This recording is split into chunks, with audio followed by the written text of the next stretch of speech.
welcome to the deep dive. Today, we're turning our focus towards something that's, well, it's both profoundly difficult and, I think, a space of quiet heroism. Absolutely. It's a space that often exists completely in the shadows. Exactly. We're talking about the complex, unseen landscape facing caregivers, specifically those navigating the really unrelenting challenges of dementia care.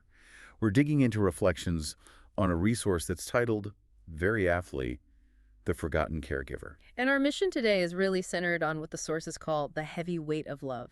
The heavy weight of love. That's powerful. It is. So we're not just looking at, schedules and medications. We're trying to dissect the emotional architecture that's required to sustain this incredibly intense role. So what's the goal here? The goal is to map out a critical path for caregivers to move from feeling unseen, which is where so many people start, to feeling truly supported and seen. Yeah, the opening line from the source material really struck me.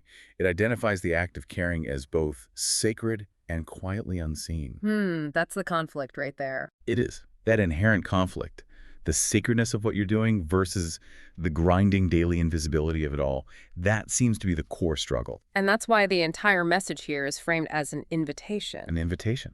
To do what? It's an invitation to remember you, the caregiver, to give yourself permission to heal, to simplify all the complexity, and to connect with other people who actually get it.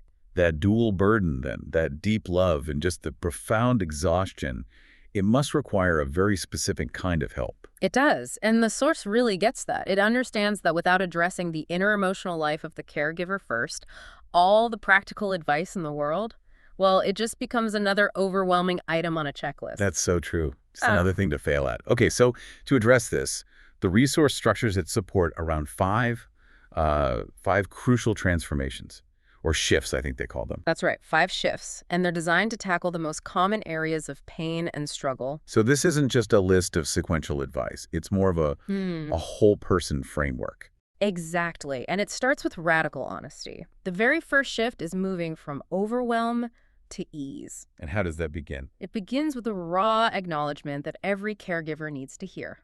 The source just says it plainly. The journey is hard, the days are long, and you rarely get the recognition you deserve. Just hearing that must be such a relief. It's the foundation, that simple validation. I think what makes dementia care so uniquely overwhelming is the constant flux.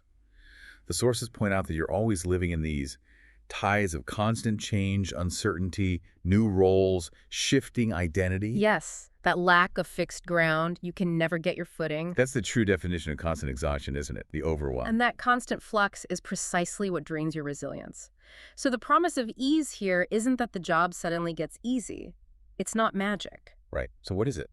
It's that you gain better tools to manage the chaos. The shift comes from structure, from turning those confusing, tidal waves into waves you can ride with a bit more steadiness. Okay, but what does that look like in practice? The sources mention concrete knowledge, communication tips, things like that. Can you give us an example, a really foundational tip that might immediately reduce some of that friction? The best example, and it's one that's really emphasized, is the shift from using logic to using emotion. Okay, tell me more. Well, when a loved one with dementia gets distressed or maybe asks the same question for the 10th time, the caregiver's instinct is to correct or reason, to say, I told you, the doctor's appointment is tomorrow.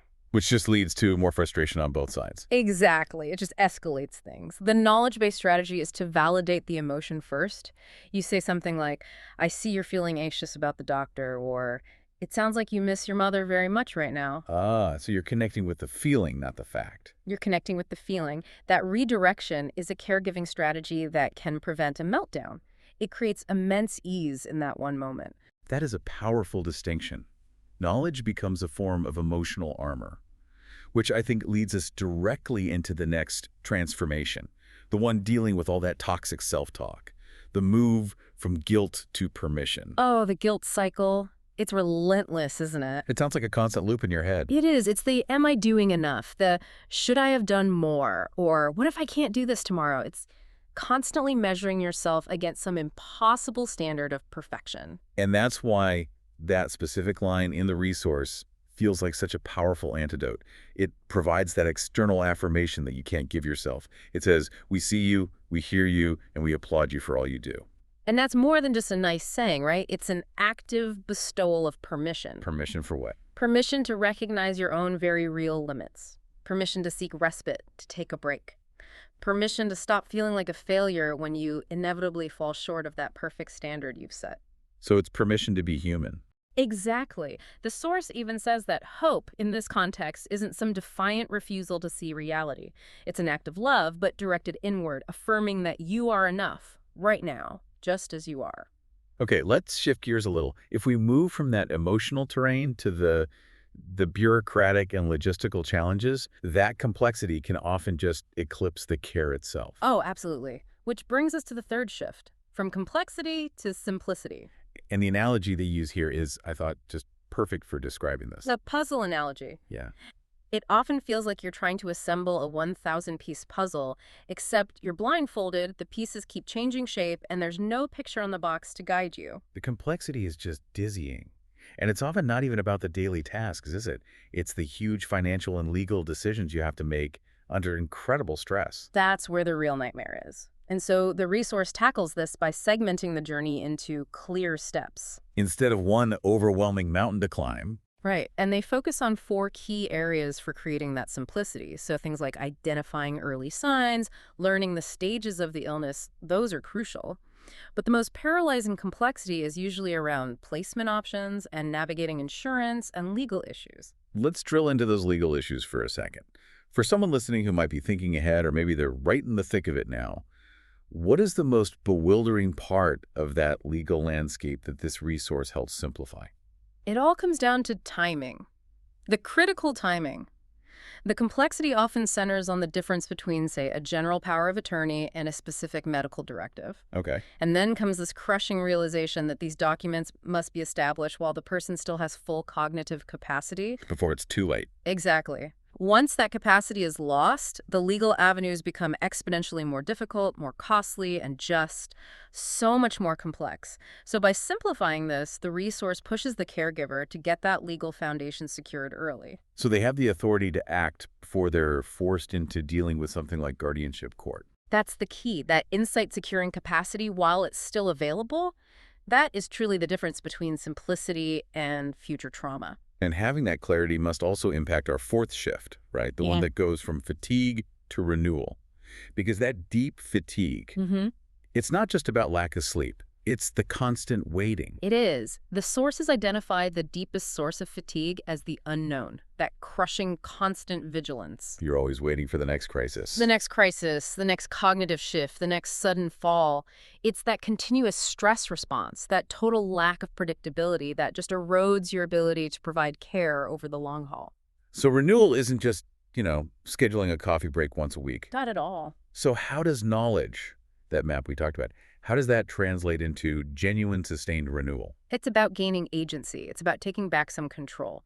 If a caregiver is educated on the stages of the illness, say, they know that wandering tends to peak during stage 4, they can proactively install safeguards. So they're preparing instead of just reacting. Exactly. They change routines, they install locks, whatever it is. They're not just reacting to a blindsiding event.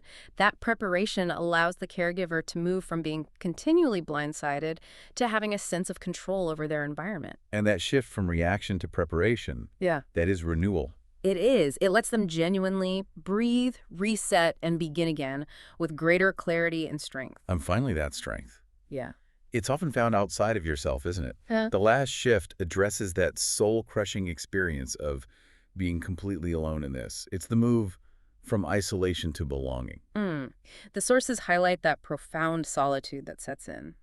When the days stretch solitary and the caregiver feels like you alone are holding the entire weight of the world. And that isolation, it just breeds despair. And there's a shame sometimes in sharing the difficulties, which just keeps you trapped. Totally. So the remedy that the resource offers here isn't passive. It's about active community building. And they mention specific things, right? Like live classes, a private Facebook group. Yes. And the point is that it's not just about information sharing. It's about shared vulnerability. I see. That's essential because that shared experience, it validates your own individual journey. It radically changes your core perspective.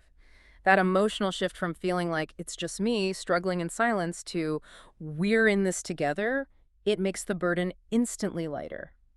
Belonging is the critical piece that transforms caregiving from a crushing individual survival mission into a shared wellness journey. What's so fascinating here is how all 5 of these shifts, they're all built on this one foundational concept, Which is? that the person giving the care has to feel acknowledged and seen first. That's it. The entire framework serves as that invitation we mentioned. And the closing reflection we looked at makes it clear this is not some new demand for perfection. Right. It actually distills the advice down into 3 distinct scenarios for the listener, depending on where you are in your journey right now. Okay, so the first one is for the person who is currently doing the caring. Yes. For you, the simple, powerful message is, your striving matters, and so does your well-being. That permission we talked about, you have to take it daily. Okay, what's the second scenario? Second, and this one is so crucial, if you are someone who is thinking ahead, maybe you have family risk factors or you're a distant family member trying to plan, the invitation is very direct. And that is? Gather tools now so you don't carry everything unarmed. Proactive planning is preparation for grace under pressure. I think we need to just linger on that idea for a moment. Gathering tools now. It sounds like an administrative task, but it's really an act of love for your future self. It absolutely is. It takes doing the hard work, like talking about placement options, getting that durable POA finalized, figuring out long-term care finances. All of it, before the crisis hits. So when the time comes, you can actually focus on the loving aspect of care and not just the paperwork. It is entirely about preempting complexity with clarity. And that brings us to the third and final scenario. Which is for anyone who just feels invisible in this whole process. Yes. And for them, the message is a simple affirmation. Let this resource, let this conversation be the powerful confirmation that someone does see you and what you carry. It's such a powerful closing sentiment. Mm-hmm. That you are not required to be perfect. You don't need to do everything flawlessly. The only requirement is that you show up gently, surely, lovingly. Mm-hmm. So you can take that deep breath, recognize the immense weight you carry, and promise yourself you don't have to carry it alone. And that really leads to a final, profound question for you to consider as you move forward. If proactive preparation offers such radical hope and simplicity, what is the single most complicated logistical item, that 1,000-piece puzzle piece that you could simplify or address today, even before the need arises? How can you turn that future stress into present peace? Exactly. Just internalize this powerful truth from the resource. You are enough. You are seen. You are not forgotten.